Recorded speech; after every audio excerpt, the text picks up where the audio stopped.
Kita akan pindah ke Bung Marsen Sinaga.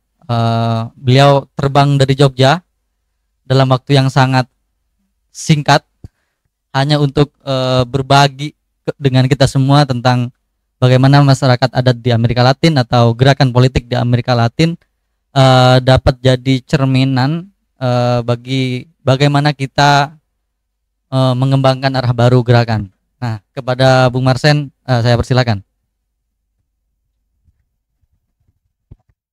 Makasih Bung Habib. Teman-teman, persinggungan saya dengan masyarakat adat itu tuh pertama-tama adalah dalam pekerjaan saya sebagai fasilitator keliling. Jadi saya beruntung karena di setiap forum fasilitasi, orang-orang yang saya fasilitasi baik NGO maupun masyarakat adat itu entah bagaimana menjawab aja pertanyaan yang saya ajukan karena itu perannya fasilitator ya. Jadi saya dapat informasi first hand gitu, baik dari masyarakat adat maupun dari teman-teman NGO yang bekerja untuk isu masyarakat adat. Yang terakhir misalnya dengan teman-teman pusaka di Jogja mengenai kerja mereka di Papua gitu. Juga terkait pemahaman saya mengenai gerakan masyarakat adat di Amerika Latin, barangkali ada teman-teman juga yang mendalaminya gitu, jauh lebih mendalam dari aku gitu, karena itu saya kerjakan bukan sebagai suatu kerjaan yang sistematis gitu sambil jalan, karena saya fasilitasi untuk isu masyarakat adat, saya mesti belajar juga gerakan masyarakat adat di Amerika Latin gitu ya. Nah, yang barangkali salah satu yang bisa kita bahas mengenai gerakan masyarakat adat di Amerika Latin sebenarnya hampir sama dengan Indonesia. Mereka memilih dua jalur ya. Ada yang satu memilih going politics gitu ya, dengan masuk ke arena politik formal gitu ya. Jadi ada yang mendorong orang-orangnya itu untuk jadi calon legislatif dan eksekutif gitu. Dan sebenarnya di Indonesia juga uji coba seperti itu dilakukan ya. Aman kalau nggak salah sistematis juga mengambil momen-momen pemilu sebagai peluang untuk mendorong calon-calonnya gitu. Dan itu berangkat dari asumsi bahwa mereka menganggap bahwa sistem politik yang berlaku gitu ya, yang itu namanya politik representasi, itu masih bisa dipakai untuk kekuatan tambahan bagi perjuangannya masyarakat adat gitu. Di Amerika Latin ada masa-masa begitu juga gitu. Kalau nggak salah bukunya Mas siapa namanya itu ya, nulis mengenai itu gitu. Tapi sebenarnya di sana juga kalau kita mengikuti misalnya tulisannya Subkomandante Marcos ya, itu mereka juga punya kelompok masyarakat adat yang menyadari bahwa musuh mereka itu ya, pertama-tama adalah kalau tadi secara panjang lebar Mbak Ruth mengatakan, itu adalah penetrasi kapital, penetrasi logika pasar ke dalam hidup harian mereka. Ada yang menyadari seperti itu juga sebagai musuh mereka. Sehingga beberapa gerakan masyarakat adat di Amerika Latin itu memilih strategi-strategi di mana ya, duit yang mereka punya sedapat mungkin ya, tidak masuk ke dalam sirkuit kapital besar. Misalnya beberapa gerakan mereka itu bikin apa? Mungkin berangkat dari riset harian mengenai pengeluaran rumah tangga masyarakat adat ya. Mereka menemukan bahwa pengeluaran masyarakat adat itu urutannya, yang pertama itu adalah pendidikan. Yang kedua kesehatannya. Yang ketiga energi gitu. Dan dari situ mereka bilang bagaimana caranya agar masyarakat adat itu tidak menjadi tidak tergantung terhadap tiga layanan itu yang dipegang oleh kapital besar. Maka mereka bikin apa di masyarakat adatnya? Mereka bikin sekolah, mereka bikin klinik, mereka bikin pembangkit listrik yang lokal gitu, yang mikrohidro gitu. Dan kalau kita perhatikan ya, saya juga merasa pergaulan saya terutama di Sumatera Utara, keliling ke beberapa komunitas masyarakat adat itu memang belum lewat riset yang sistematis ya. Tapi saya melihat bahwa ketergantungan mereka terhadap pendidikan tinggi banget gitu. Ya. Jadi misalnya ada keluarga di Nagasari Buonan Harbangan di Tapanuli Utara sana yang masih SMP aja itu udah harus mengkoskan anaknya itu di kota kabupaten ya. Ngekos itu berarti ya ada dua yang hilang. Ya, pertama biaya hariannya mesti ditanggung, yang kedua tenaga kerja rumah tangga berkurang gitu. Dan itu bikin keluarga itu mesti sangat menderita untuk mendapatkan uang tunai. Sehingga mereka makin bisa disebut masyarakat adat di sana itu jadi kelompok yang namanya benar-benar dying for cash gitu. Jadi mati-matian membutuhkan uang tunai. Sementara de facto ya, upaya mereka untuk mendapatkan uang tunai susahnya minta ampun ya. ukuran sederhana itu adalah jarak ke pasar. Mereka jauh banget dari pasar produksinya. Itu berarti begitu dibawa ke pasar pun harga untuk produk pertanian mereka itu akan lebih rendah dibanding yang dekat ke pasar gitu, karena biayanya lebih jauh gitu. Maka misalnya beberapa uji coba di Amerika Latin di mana mereka bikin sekolah, klinik dan mikrohidro untuk energi, itu sangat jelas bisa membantu mereka untuk lepas dari ketergantungan, atau dengan kata lain itu bentuk di mana mereka bisa sampai tingkat tertentu membendung penetrasi logika pasar ke dalam hidup harian mereka yang menimbulkan kerentanan secara ekonomi gitu. Karena kerentanan itulah jadi masalah mereka gitu. Nah, mengenai itu menurutku yang pertama ya, kalau komentarku mengenai going politik sebagaimana juga terjadi di Indonesia gitu. Nah, menurutku kita layak mempertanyakan semacam asumsi atau fiksi politik yang diyakini di situ gitu, bahwa apa? Kalau ada calon kita yang sampai yang buruk ke sana, seolah-olah dia bisa mengubah sesuatu. Nah, saya pribadi nggak meyakini itu gitu, ya, karena negara dan aparatusnya, eksekutif, legislatif dan segala macam, itu tunduk pada logika tertentu yang namanya logika kapitalisme sebenarnya, logika pasar. Apalagi dalam konteks Indonesia, politik kita ini, politik formal representasi itu sangat terintegrasi dengan logika pasar, yang dalam bahasa umum kita sebut dengan apa? Politik uang gitu. Itu sebenarnya logika pasar kan. Yang mampu bayar emas paling banyak, dia ada yang dapat kekuasaan gitu. Nah, pertanyaannya, kalau kita masuk ke arena yang sama, kita masuk ke dalam logika apa? Logikanya kapitalisme sebenarnya. Sesuatu yang seringkali kita bilang kita mau lawan gitu, ya. Nah, itu barangkali pengantar sedikit mengenai pemahaman saya tentang dua bentuk gerakan masyarakat adat di Amerika Latin gitu ya. Ada yang going politics formal gitu ya. Ada yang mereka merasa musuh kita itu sesungguhnya adalah proses pemiskinan dalam hidup harian, dalam bentuk pertanyaan kemana uang kita pergi. Nah, kita akan lebih berdaulat kalau kita berhasil membendung sebagian uang itu nggak keluar dari tempat kita. Maka mereka bikin 3 tadi itu, sekolah, klinik, sama mikrohidro, pembangkit energi gitu. Bahkan terakhir aku dengar-dengar mereka juga kepikiran mau bikin apa? Bikin bengkel. Karena ketergantungan mereka terhadap kendaraan, ya, bikinannya Jepang sama bikinannya Cina dan segala macam tinggi sekali gitu. Jadi mereka menyepakati bahwa apa? Bahwa semua kendaraan yang kita punya, semua alat rumah tangga yang kita punya, kalau rusak itu dibawa ke bengkel kita dan bukan beli yang baru. Gitu. Karena persis perusahaan-perusahaan yang memproduksi alat-alat itu sesungguhnya merancang bahwa alat-alat itu ada umurnya. Sehingga dia tiap kali mesti diganti. Dan itu sekarang udah pembahasan di mana-mana yang namanya plan obsolete gitu. Jadi usangnya produk-produk pabrik itu dirancang sejak awal gitu, sehingga ketergantungan beli terus gitu. Atau spare partnya rusak lagi dan segala macam. Sehingga mereka memutuskan bikin bengkel lagi-lagi gitu ya. Nah, itu salah satu menurutku ide menarik yang bisa dikembangkan untuk gerakan masyarakat adat ya. Maka untuk sharing pengalaman saya ini, aku hanya pengen kita kembali ke topik ya. Kan topiknya itu adalah yang bikin saya gelisah. Judulnya diskusi kita yang sekarang ini adalah arah baru gerakan masyarakat adat. Pertanyaannya, yang lama mana? Apa yang lama? Sehingga kita butuh yang baru, kan begitu ya. Nah, mari kita ngobrol aja. Kalau aku sekarang mau share yang menurutku yang lama itu yang mana? Gitu ya. Nah, kalau menurut aku yang lama, yang selama ini menyita perhatian banyak teman-teman NGO dan gerakan masyarakat adat secara umum, itu adalah bentuk perjuangan yang dalam bahasaku disebutnya state centrism. Jadi misalnya mengupayakan di Sumatera Utara itu jadi sangat terkenal karena pertama kali ada masyarakat adat di sana yang menerima SK hutan adat langsung dari Jokowi gitu. Itu jadi berita gitu ya. Dan aku merasa itu bentuk-bentuk di mana gerakan masyarakat adat itu masih berorientasi yang saya sebut tadi itu, state centrism. Melihat peluang-peluang yang disediakan oleh negara untuk berjuang gitu. Dan excuse-nya itu menurutku memang susah dibantah ya. Mereka bilang gimana bang? Tersedia jalur itu maka kita pakai lah gitu ya. Mudah-mudahan berguna gitu ya kan, mudah-mudahan gitu. Sementara keyakinanku adalah negara itu bagian integral dari yang namanya kapitalisme gitu.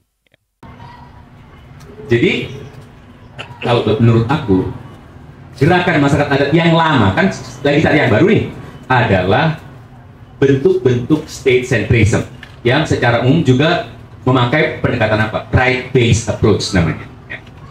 Pendekatan berbasis hak. Apa maksudnya berbasis hak?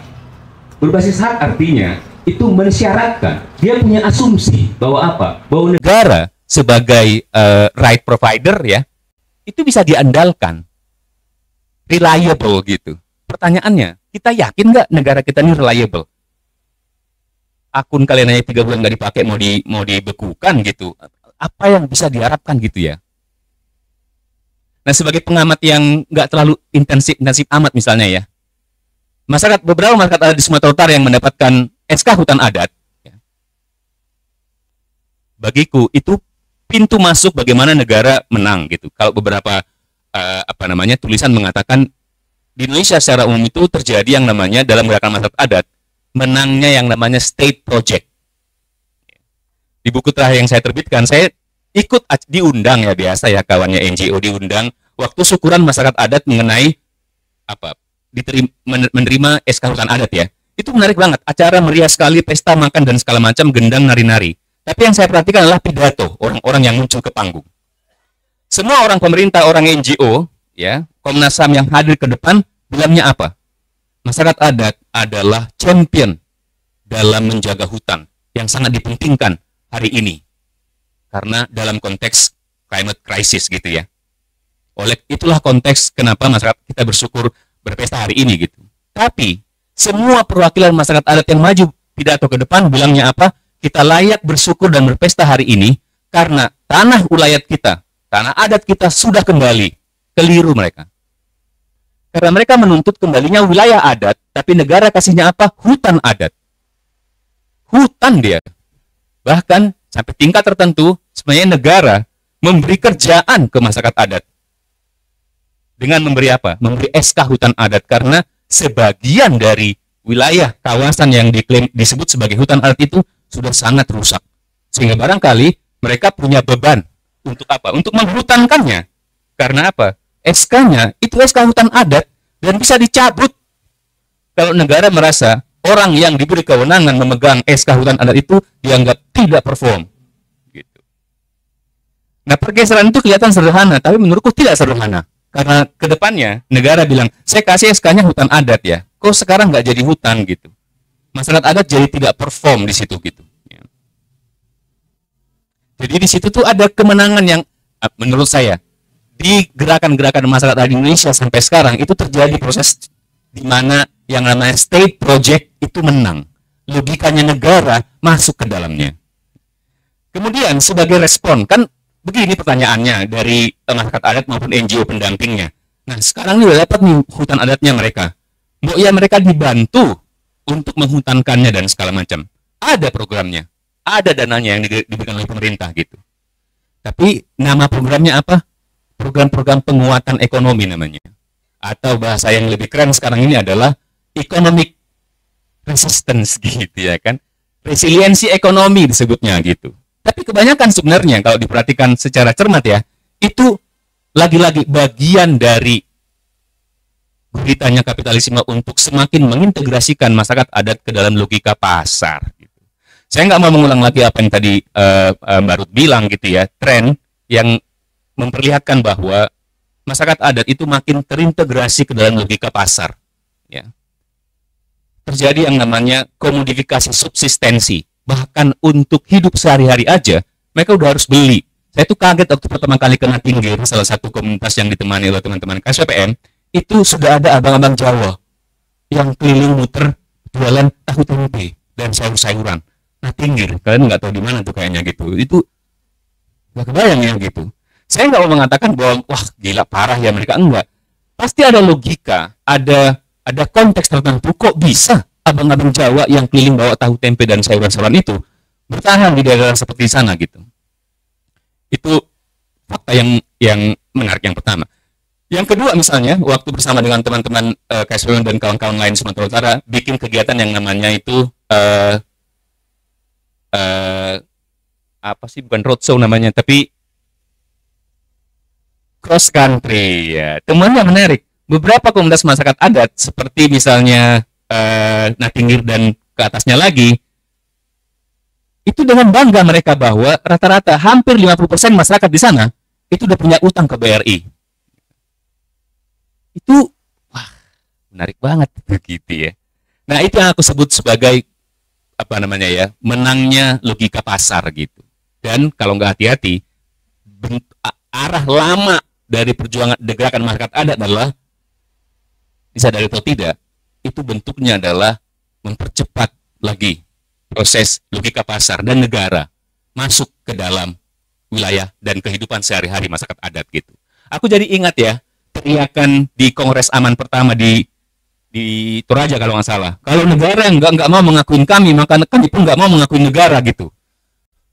Wah, itu sebenarnya menarik kalau mau diterjemahkan secara konkret ya. Itu barangkali bisa jadi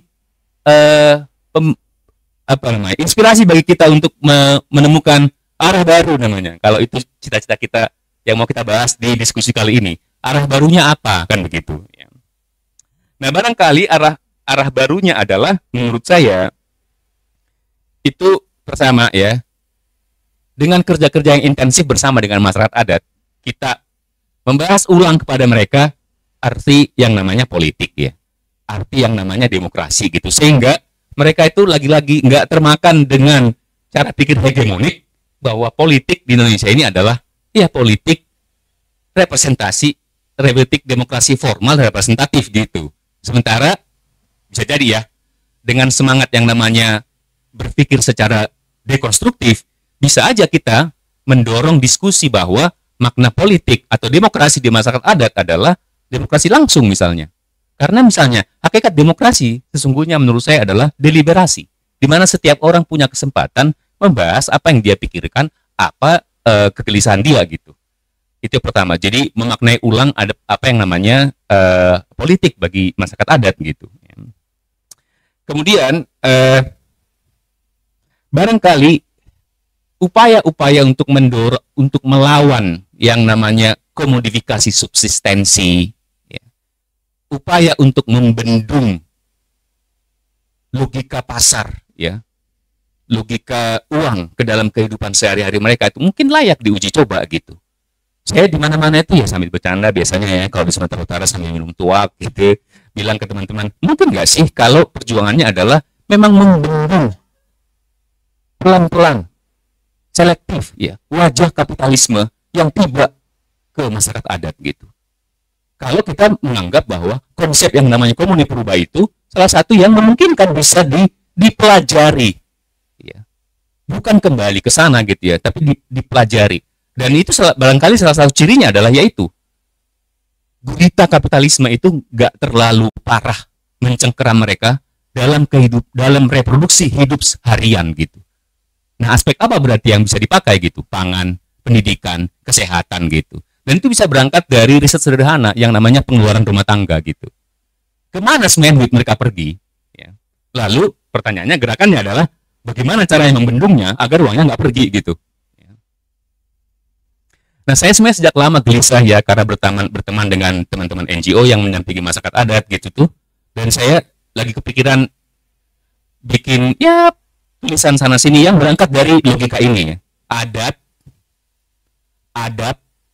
dan peradaban. Kalau orang Batak bilang dang meradat tuh katanya, kamu nggak punya adat ya. Itu berarti dia nggak beradab kan? Adab. Jadi dan menurut saya dalam kata adat itu termuat kata adab. Ya. Dan dari situ kita bisa mendorong pembahasan mengenai peradaban. Sehingga kita bisa tanya nih, kalau kita cukup sabar menemani mereka dalam kerja-kerja pengorganisasian, kita bisa menemani mereka untuk membahas sebenarnya adat itu apa gitu. Karena jangan-jangan sekarang ya, adat itu bisa jadi tameng, senjata pelindung bagi kekuatan-kekuatan kelas sosial dominan di masyarakat adat gitu. Sehingga barangkali mereka sangat layak diajak ngobrol. Sebenarnya menurut mereka itu adat itu apa gitu. Dan lewat itu barangkali kita bisa mendorong mereka merekonstruksi ulang gagasan mengenai apa yang dimaksud dalam masyarakat adat itu miskin dan sejahtera. Sehingga mereka punya definisi sendiri yang lepas dari definisinya World Bank dan IMF misalnya, bahwa miskin itu adalah orang yang pendapatannya di bawah $2 satu hari. Kalau lewat pengorganisasian yang intensif dan berjangka panjang, kita berhasil membangun bersama dengan masyarakat adat gagasan mengenai apa itu miskin dan apa itu sejahtera yang mereka yakini, barangkali mereka bisa melawan gagasan mainstreamnya negara dan Bank Dunia mengenai apa itu miskin gitu. Dan dengan itu barangkali kita bisa perlahan-lahan ya dengan logika tadi, adat, adab dan peradaban. Mungkin nggak sih kita memakai pengalaman yang masih tersisa. Nah, aku merasa ya, yang masih tersisa yang kita punya, yang paling dekat dengan konsep komun purba tadi itu adalah masyarakat adat gitu. Sehingga menurutku itu pintu yang masih terbuka bagi kita untuk membahas bersama dengan mereka. Kita kira sebenarnya peradaban atau adat dan peradaban seperti apa yang mungkin kita bangun bersama-sama dengan masyarakat adat gitu ya. Karena di mana-mana Sumatera Utara misalnya mereka masih sangat membanggakan bahwa masyarakat adat masih punya tata ruang yang relatif kolektif gitu. Dan aku merasa itu sisa yang masih bisa kita pakai untuk mengingatkan kembali gagasan mengenai komun purba gitu, yang tersisa gitu ya. Dan ada celahnya untuk membahasnya karena mereka masih bilang gitu bahwa dalam tata ruangnya itu masih ada konsep yang namanya komunal, belum semua terbagi habis dalam hak milik pribadi. Kalaupun tren ke arah itu sangat terasa di banyak masyarakat adat yang saya kunjungi. Karena apa? Karena ketergantungan terhadap uang tunai gitu. Nah, itu barangkali yang bisa saya sampaikan sebagai provokasi gitu ya. Karena kalau merujuk pada apa yang Marx dan Engels bilang di Komunis Manifesto, dia bilang seperti inilah kira-kira. Kapitalisme itu tidak akan pernah tenang sebelum semua permukaan bumi tunduk pada logika yang sama, yaitu logika kapitalisme gitu. Dan frontier terakhir yang barangkali tersisa, yang masih bisa kita olah kalau kita mau kerja serius dan berjangka panjang adalah masyarakat adat gitu. Yang pintunya terbuka, kita bisa ajak mereka diskusi. Yang mereka masuk dengan adat itu apa? Yang mereka sangat banggakan apa? Lalu kita kontekskan dalam upaya membangun gagasan baru yang namanya degrowth communism. Karena terbukti nih, semua pembahasan mengatakan bahwa krisis iklim ini, climate crisis ini itu sangat erat kaitannya dengan apa? Dengan konsep mainstream yang namanya progress and development gitu. Sehingga muncul gagasan degrowth gitu. Jadi aku setuju bahwa barangkali kita teman-teman muda yang masih gelisah mengenai relevansinya gagasan Marx tentang perjuangan climate crisis dan segala macam ini, itu menarik membaca tulisannya Marxis muda, anehnya dari Jepang ya gitu. Yang tadi itu keren abis gitu ya. Itu keren abis menurutku tuh. Dan dia itu berfokus pada sesuatu yang di kalangan aktivis lama seperti saya itu nggak familiar ya. Yang bacanya itu ya Das Kapital gitu. Sementara kita paling tahu ya, Marx itu hanya merasa nyaman dengan Das Kapital 1 aja untuk diterbitkan. 2 dan 3 itu proyeknya Engels tuh, yang berambisi menyediakan kitab suci bagi gerakan buruh di Eropa waktu itu. Marx sendiri itu sangat ragu mengenai itu. Dan di tengah keraguan dia riset gila-gilaan mengenai natural science sama bentuk-bentuk masyarakat komun purba yang sekarang lagi dijadikan proyek besar yang namanya Mega gitu. Dan itulah salah satu yang dipakai sama Kohei tadi itu untuk tulisan-tulisannya. Begitu dulu Bung Habib sebelum saya kebanyakan ngomong dan masuk neraka. Terima kasih Bang Marsen. Ya, dengan sangat komikal gitu ya, bertanya emang apa yang lama gitu. Nah, ternyata yang lama adalah orientasi gerakan adat yang berorientasi pada terlalu berpusat pada negara atau proyek negara begitu, yang ternyata itu turut menjebak masyarakat adat untuk semakin terinternalisasi dalam logika pasar dan malah melimpahkan sebagian tanggung jawab negara untuk memulihkan alam kepada masyarakat adat begitu ya, yang sewaktu-waktu SK pengakuan bisa dicabut. Nah, selain itu kemudian salah satu yang menarik adalah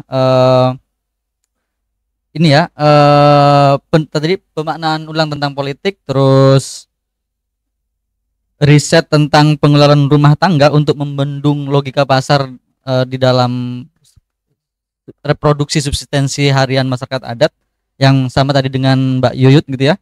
Dan yang terakhir adalah pengorganisiran tentang apa itu miskin dan sejahtera versi masyarakat adat, Ini kayaknya Mbak Yud juga riset tentang well-being, semoga nanti juga bisa cerita gitu ya, apa itu well-being atau kesejahteraan lahir batin menurut masyarakat adat.